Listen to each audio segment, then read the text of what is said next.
ஊரே நான் ஒரு ஆள் உட்கார்ந்துட்டு இருக்கிறேன், நீ மன்னிப்பு கேளு மௌலானாட்டாங்க.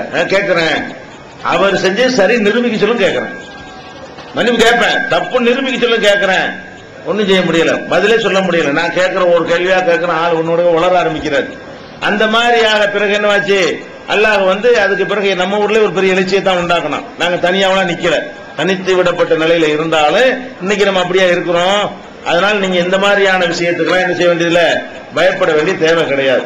அது போக இந்த கந்திஷ்டிங்கிற ஒரு அடிப்படையும் அதுல வருது. கந்திஷ்டிங்கிறது ஹதீஸ்ல இருக்குது. கந்திஷ்டி எனக்கு கண்ணால பாக்குறேன் கந்திஷ்டியா, அப்படி கிடையாது. அப்படின்னா அதிகமான கந்திஷ்டி படுற ஒரு இடம் தாஜ்மஹால் தான்.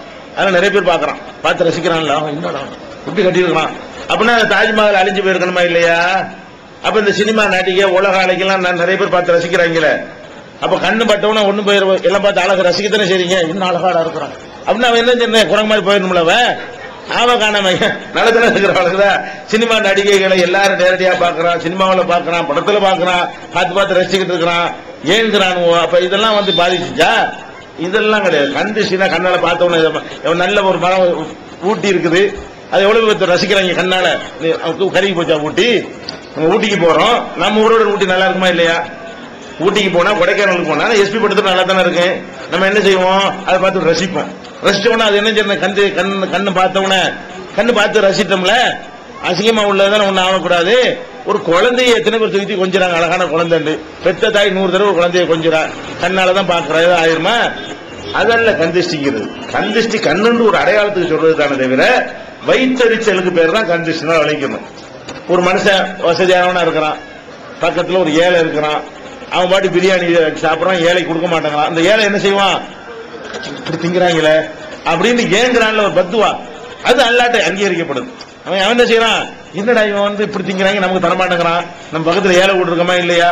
இந்த மாதிரியான சில பாதிப்பு ஏற்படுத்துற காரியங்கள்ல பிறருக்கு பாதிப்பு வரும்போது ஏங்குறாங்கல்ல, ஏங்குவது என்பது ஒரு பத்துவாது, ஒரு இறைவன்ட்ட செய்யக்கூடிய ஒரு பிரார்த்தனை மாதிரி. அதுதான் பாதுகாப்பு தேட சொல்றாங்க. ரசூல் ஸல்லல்லாஹு அலைஹி வஸல்லம் செய்றாங்க, மின் ஷர்ரி ஹாசிதின் இதா ஹசத், பொறாமைக்காரன் படக்கூடிய அந்த பொறாமையிலிருந்து அவனுடைய கண்ணிலிருந்து நாங்க பாதுகாப்பு தேடுறோம்னு சொல்லி அல்லாஹ் நம்ம கற்றுத் தருகிறான். அதனால இவர் சொல்லக்கூடிய இந்த கிஸ்ஸாவெல்லாம் என்ன இல்ல, புகார் எல்லாம் கிடையாது. அவற்றை தெளிவாக அவருக்கு ஆதாரத்தை நிரூபிக்க சொல்லுங்க, நிரூபிக்காட்டி மன்னிப்பு கேட்க மாட்டேன்னு சொல்லுங்க, அதுல உறுதியா நில்லுங்க. ஊர் கேக்குதாமா, உங்களை கேட்க சொல்லல, ஊர் ஏன் கேட்கணும்னு எனக்கு தெரியல. செய்ய ஒண்ணு சொல்லுங்க, அதுக்கும் சொல்லுங்க. அல்லாஹ் குர்ஆன்ல என்ன சொல்றான்னு கேட்டா, வலா தஸிரு வாஸிரத்துன் விஸர உக்ரா, ஒருத்தர் சுமையை ஒருத்தன் சுமக்க மாட்டான். நீங்க தான் தப்பு செஞ்சீங்கன்னு நீங்க தான் மன்னிப்பு கேட்கணும். நான் செஞ்ச தப்புக்கு நீங்க எப்படி மன்னிப்பு கேட்பீங்க, ஊர் எப்படி மன்னிப்பு கேட்க? நீங்க தான் செஞ்ச தப்பா இருந்தால் நீங்க தான் மன்னிப்பு கேட்கணும். ஊர் உங்களுக்காக மன்னிப்பு கேட்க கூடாது, அது செல்லாது. அப்ப உலகத்திலையும் கூட செல்லாது. ஒரு மனுஷன் அநியாயம் பண்ணிவிட்டான், அவனுக்காக வேண்டி அவன் தான் போய் மன்னிப்பு கேட்கணுமே தவிர நான்லாம் கேட்க மாட்டேன் அப்படின்னு சொல்லும்போது அவனுக்காக ஒரு ஃப்ரெண்ட் போய் கேட்டா ஒத்துக்குருவாங்களா? ஒத்துக்கிற மாட்டாங்க. அல்லாஹ் என்ன செய்யறான், அல்லைஸ லில் இன்சானி இல்லா மா ஸா, எந்த ஒரு மனிதனும் அவன் உழைத்ததை தான் அடைந்து கொள்வான். அவன் என்ன பாடுபட்டான் அதுக்கு அவன் தான் பொறுப்பாளி. லஹா மா கஸபத் வலக்கும் மா கஸப்தும், அவங்க சம்பாதிச்சது அவங்களுக்கு, நீங்க சம்பாதிச்சது உங்களுக்கு. இப்படித்தான் நம்ம குர்ஆன் கற்றுத் தருகிறது. நீங்க தப்பு செஞ்சீங்கிறத முதல்ல நிரூபிக்க சொல்லுங்க. நிரூபிச்சுட்டா ஏன் ஊர் ஏன் கொண்டு போய் நானே கேட்கலையா, நீ என்ன சொல்ல, நீ ஏன் ஊர் போய் மன்னிப்பு கேட்க போற, நான் கேட்கிற மன்னிப்பு நிரூபிக்க சொல்லு. நாங்க ஆலிம்களை கூட்டிட்டு வர்றோம், விஷயம் ஈஸியா முடிஞ்சு போயிடும். நாங்க எங்க தரப்பு ஆலிமை கூட்டிட்டு வருவோம். இந்த ஆலிம் என்னென்னலாம் சொன்னாரு எல்லாத்தையும் பத்தி பேசணும் சொல்லுங்க. இந்த கண்டிஷன் மட்டும் இல்ல, இது வரைக்கும் என்னென்னலாம் இந்த ஊர்ல அவர் தப்பா பேசிட்டு இருக்காரோ அனைத்தையும் பத்தி பேசுவோம். இந்த ஆலிம் சொன்ன சரியா இருந்தா நாங்க எல்லாரும் கொஞ்சம் மாத்திரம் சேர்ந்துடுறோம், அப்படி சொல்லுங்க. நீங்க நாங்க சொல்ற சரியா இருந்தா அவர் ஊர் விட்டு வரட்டுங்க அப்படிங்கிற அடிப்படையில் நீங்க நிக்கணுமே தவிர மன்னிப்பு ஊர் மன்னிப்பு கேட்டாலும் உங்களுக்கு இது புரிய வைக்கணும். நான் செஞ்ச தப்புக்கு நீ ஏப்பா மன்னிப்பு கேட்கிற, நான் தான் தப்பு செஞ்சிருக்கேன் உங்க கருத்துப்படி, என்னையில மன்னிப்பு கேட்க வைக்கணும். நான் தான் மன்னிப்பு கேட்க தயாரா இருக்கிறேன்னு நிரூபிச்சுட்டா கேட்பேன். நான் மன்னிப்பு கேட்க தயாரா இருக்கிறேன். எப்ப தயாரு, நான் செய்தது குர்ஆன் ஹதீஸ் அடிப்படையில் தவறு என்று நீங்கள் நிரூபித்து விட்டீர்களே, ஆனால் நாங்க மன்னிப்பு கேட்போம் அப்படின்னு சொல்லுங்க. 1வது கேள்வி பெண்கள் கேள்வியிலிருந்து வந்திருக்கிறாங்க. சாபி ஹனபி என்றால் என்ன, முஸ்லிம்கள் ஏன் அவ்வாறு பிரிக்கப்பட்டார்கள், இருவரும் நபிசல் அவர்களை பின்பற்றுகிறார்கள், அப்படி இருக்க ஏன் அவர்களுடைய வணக்கங்கள் நடைமுறைகள் மாறுபடுகிறது, உண்மையான வழிபாடு எந்த பிரிவினரால் கடைபிடிக்கப்படுகிறது தெளிவாக விளக்கம் தரவும் கேட்டிருக்கிறாங்க. இப்ப நம்ம தமிழ்நாட்டு முஸ்லிம்களை பொறுத்த வரைக்கும் சில பேர் கடற்கரை பகுதியில் உள்ளவங்க ஷாஃபின்னு இருப்பாங்க, மற்ற பகுதியில் உள்ளவங்க உங்களை ஹனபின்னு சொல்லிக்கிடுவாங்க. இந்த ஷாஃபிங்க ஹனபிண்டா என்னன்னு கேட்டா,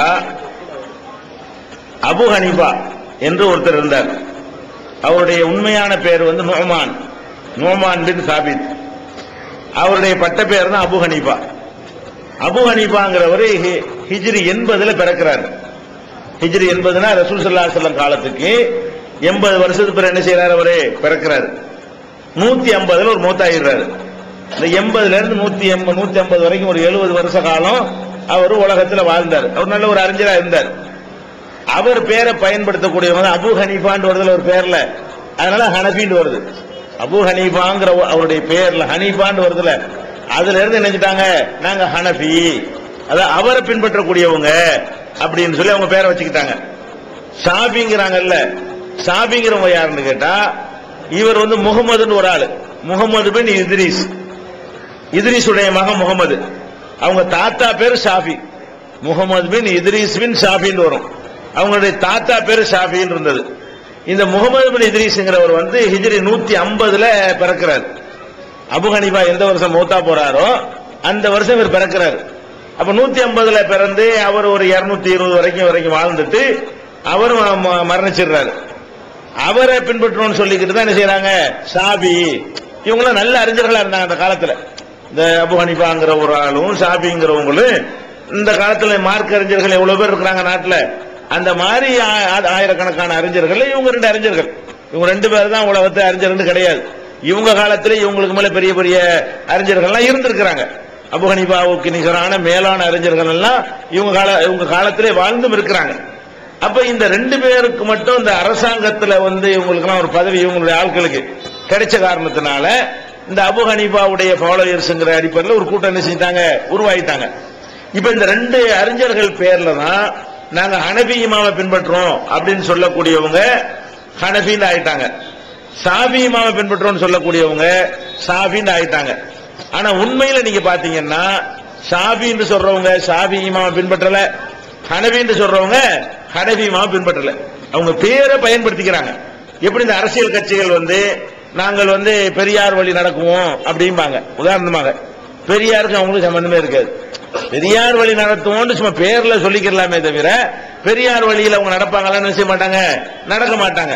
நாங்க காமராஜர் வழியில போவோம் அப்படின்னு சவர்லட் கார்ல போய் இறங்கிட்டு காமராஜர் வழியுமாங்க. அவர் ரொம்ப எளிமையா இருந்தார். அப்ப காமராஜர் வழி நடப்போம்னு சொல்லி கொண்டு அந்த பேரை பயன்படுத்துவாங்கல்ல, அந்த மாதிரி தான் இவங்க என்ன செய்யறாங்கன்னு கேட்டா அபு ஹனீஃபாவுடைய வழியை பின்பற்றுவதாக சொல்லிக் கொள்றாங்க. ஆனா இவங்க ஹனபி மதுஹபுக்கும் அபு ஹனீஃபா இமாமுக்கும் சம்பந்தம் இல்லை. ஷாஃபி மதுஹபுடைய வழியை பின்பற்றுவதாக இவங்க சொல்லிக் கொள்வாங்க. ஆனா ஷாஃபி இமாமுக்கு இவங்க பின்பற்றுறதுக்கு சம்பந்தம் இருக்காது. பேருக்கு அந்த 2 ஆட்களை பயன்படுத்திக்கிறாங்க. அது எப்படி எதை வச்சு நீங்க சொல்றீங்க அப்படின்னு கேட்டா, இப்ப ஹனபி மதுஹபை எடுத்துக்கிறோம். இந்த ஹனபி மதுஹபுடைய நூல்கள் சட்டங்களுடைய நூல்கள் என்னன்னு கேளுங்க. இந்த ஹனபி மதுஹப் சட்டம் இருக்கு இல்லையா, அது எதுல இருந்து நீங்க அந்த சட்டங்கள்லாம் எடுத்து தருவீங்க, எதுல இருந்து ஃபத்வா கொடுப்பீங்கன்னு கேட்டா சில கித்தாபுகள் பேரை சொல்லுவாங்க. துருல் முக்தார்பாங்க, ரத்துல் முக்தார்னு சொல்லுவாங்க ஹனபிக்காரங்க, கன்சு தக்காய்க்குன்னு சொல்லுவாங்க, ஹிதாயான்னு சொல்லுவாங்க, புதூர்ன்னு சொல்லுவாங்க, நூறுல் இலாஹ்னு சொல்லுவாங்க, ஃபத்தாவா ஆலம்கிரியான்னு சொல்லுவாங்க. இப்படியான ஃபத்தாவா ஹிந்தியான்னு பேரு. இந்த மாதிரியான சில நூல்களை எல்லாம் எடுத்து இதான் எங்களுடைய சட்ட புஸ்தகம்னு சொல்லுவாங்க. இதுல எந்த புஸ்தகமும் அபு ஹனீஃபா எழுதுனது கிடையாது. இவங்க எதை ஹனபி மதுஹப் புஸ்தகம் வச்சுக்கிட்டு இருக்கிறாங்களோ, இன்னைக்கு எதை ஹனபி மதுஹப் புஸ்தகம் மதரசாவுல பாடத்துல வச்சுக்கிட்டு இருக்கிறாங்களோ அதுல ஒரு கித்தாபு கூட யார் எழுதுனது இல்ல, ஹனபி இமாம்ங்கிறாங்களோ, எந்த அறிஞர் பேரை வச்சுக்கிட்டு இருக்கிறாங்களோ அந்த இமாம் எழுதின ஒரு கித்தாபும் மதரசாவுல கிடையாது. அந்த கித்தாபை இவங்க எடுத்து பாடத்தில் வைக்கிறது கிடையாது. இவங்க சொல்லக்கூடிய இந்த கித்தாபுகள் எல்லாமே 400-500 ஆண்டுகளுக்கு முன்னாடி இந்தியாவில் எழுதப்பட்டது. இந்த ஹனபி மதுஹப் கிதாப்லாம் எங்க எழுதப்பட்டது இல்ல, மேட் இன் இந்தியா தான். அது ஹனபி மதுஹபுடைய கிதாப்னு சொல்லக்கூடிய எல்லாமே ஒரு 400-500 ஆண்டுகளுக்கு முன்னாடி முஸ்லிம் மன்னர்கள் நம்ம நாட்டில் ஆட்சி பண்ணாங்கல்ல, அவங்களுக்கு வசதியாக அவங்க விரும்பின மாதிரி சட்டங்களை வகுப்பதற்காக வேண்டி இந்தியாவில் உள்ள ஆலிம்சாக்கள் தான் இதை எழுதி வைத்துக் கொண்டு, நம்ம எழுதுனா இது வந்து மக்கள் மதிக்க மாட்டாங்களே, ஒரு பெரிய ஆளை பயன்படுத்தினா மதிப்பாங்களே அப்படின்னு திட்டம் போட்டு என்ன செஞ்சாங்க, இது வந்து அபு ஹனீஃபாவுடைய நாங்க ஃபாலோயர்ஸ், இது அபு ஹனீஃபாவை நாங்க பின்பற்றுறோம் அப்படின்னு சொல்லி கொண்டாங்களே தவிர அபு ஹனீஃபாவை இவர்கள் பின்பற்றவே கிடையாது. அவருடைய நூல்கள் இவங்களுக்கு இல்லவே இல்லை. இன்னும் சொல்ல போனா அழிச்சு விட்டாங்க. அபு ஹனீஃபா எழுதின நூலை இல்லவே இல்லைன்னு சொல்லி ஜமாத் உலமாவுடைய தலைவராக இருந்த கலீல் ரஹ்மான் ரியாஜி அவர்கள் அந்த காலத்து ரஹமத் பத்திரிகையில அழகா எழுதியிருந்தார். ஹனபி இமாம் எழுதின கிதாபு உலகத்தில் இல்லை. ஒரு ஆள் எழுதின கிதாபு உலகத்தில் இல்லைன்னா அப்புறம் மதுஹப் எப்படி வரும்? ஒரு பேச்சுக்கு என்னை யாராவது பின்பற்றாங்கன்னு சொன்னா நான் எழுதின புஸ்தகம் இருந்தா தானே என்னை பின்பற்றுறீங்க. நான் எழுதின புஸ்தகமே இல்லாட்டி என்னை பின்பற்றுறது கூடுமா கூடாது. ரெண்டாவது விஷயம்,